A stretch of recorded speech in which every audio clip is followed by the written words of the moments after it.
में स्थिति बना ले। तो असली त्याग क्या? घर छोड़ के जंगल में जाना त्याग नहीं है वास्तव में। असली त्याग है वासना का त्याग करना, है ना, आसक्ति का त्याग करना, वासना का त्याग करना भीतर कहीं।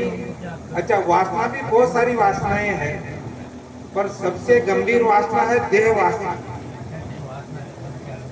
देह वासना सबसे गंभीर है। कोई हाथ भी ऊंचा करो ना, हाथ उठाते ही अपना कान के हाथ लगा देंगे कि अरे मेरे लग नहीं जाएगा, इसकी रक्षा की आसक्ति है कि नहीं? तो अपनी देह में आसक्ति है, पर जिनकी देह में आसक्ति नहीं थी ना, उन महापुरुषों की जैसे ऋषभ देवी जी को देख लो आप, देह में उनकी आसक्ति नहीं। और यही प्रकरण देखो गोपियों को समझाया भगवान ने, वस्त्र हरण लीला की ना, तो वो नाटक देखने के लिए भगवान ने ये लीला थोड़ी की। उन्होंने बस यही परीक्षा ली गोपियों की कि इनकी जब तक देह में आसक्ति रहेगी गोपियों की, तो ये मेरे से एकता इनकी नहीं हो सकती। वेद दर्शन नहीं रहना चाहिए। अभेद दर्शनम ज्ञानम, ज्ञान का स्वरूप क्या है? अभेद दर्शनम ज्ञानम, यही ज्ञान का स्वरूप है। और ऐसी दृष्टि गोपियों की बनाने के लिए उन्होंने वस्त्र हरण की केवल लीला मात्र की थी। वो जल से पार हो गई, पर उनको बोला कि दोनों हाथ जोड़ो, हाथ जोड़ के वरुण देवता से प्रार्थना करो कि हम आज के बाद निर्वस्त्र होकर स्नान नहीं करेंगे। तो फिर शेष क्या रहा? तो भगवान का मतलब यही था कि इनमें देह में, इनकी देह में आसक्ति नहीं रहना चाहिए।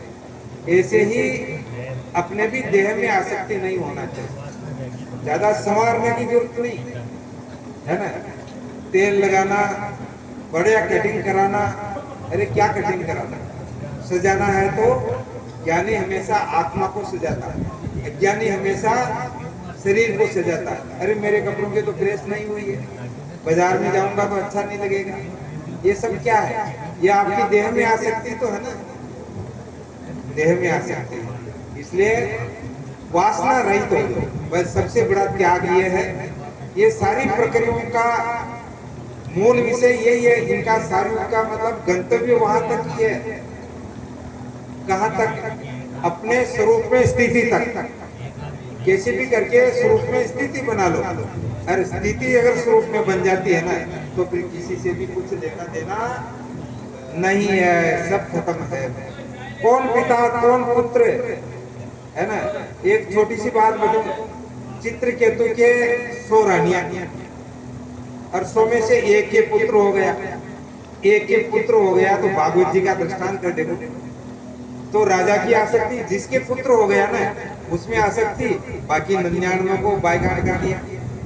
तो 99 जो औरतें थी, उन रानियों ने मिलकर उस बच्चे को विष दे दिया,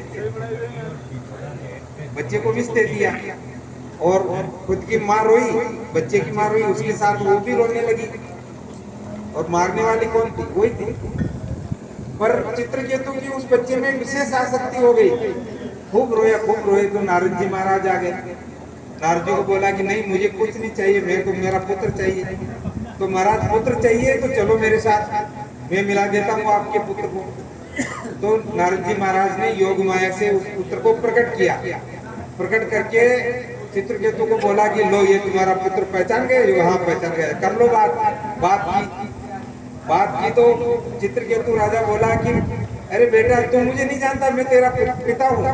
तो वो पुत्र क्या बोला, आप कौन से जन्म के पिता हो? मेरे तो असंख्य जन्म हो चुके हैं पहले, मैं नहीं जानता हूँ कौन कौन से पिता को याद रखूं। तो कहने का मतलब ये है कि वासना रहित हो जाना चाहिए। वासना रहित जो अगर अपन नहीं होंगे ना, तो वासना जैसे नीम के वृक्ष को काट दो, पर जड़ का एक छोटा सा टुकड़ा भी अगर रह गया तो वो नीम का पौधा बन जाएगा।